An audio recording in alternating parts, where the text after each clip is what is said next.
কি হলো অপর্ণা, প্রসাদের থালাটা দিয়ে গেলে না?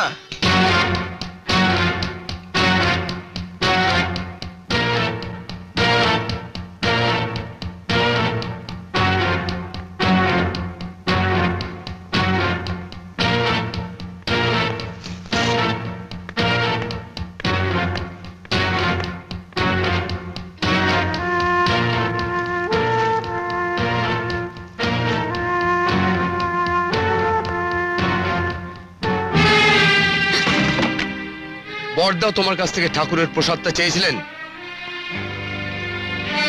জবাব দিচ্ছ না কেন? চেয়েছিলেন। আর তুমি এখানে বসে বসে ডাল বাচ্ছিলে? এটা কি এমন জরুরি কাজ যে তুমি বড়দাকে ঠাকুরের প্রসাদটা দিয়ে আসতে পারলে না? আসলে আমি নিয়ে যেতে চাইনি। চাওনি? কেন? ছোটবেলা থেকেই শুনে আসছি আমি অপয়া, তাই তাই কেউ কোনো শুভ কাজে বেরোবার সময় আমাকে সামনে আসতে দিত না। আর এখানে এখানে বর্তা কোনো শুভ কাজে বেরোবার সময় যখনই আমাকে কিছু দিতে বলেছেন আমি সাহস পাইনি। মনে হচ্ছে বর্দার যদি কোনো অমঙ্গল হয়।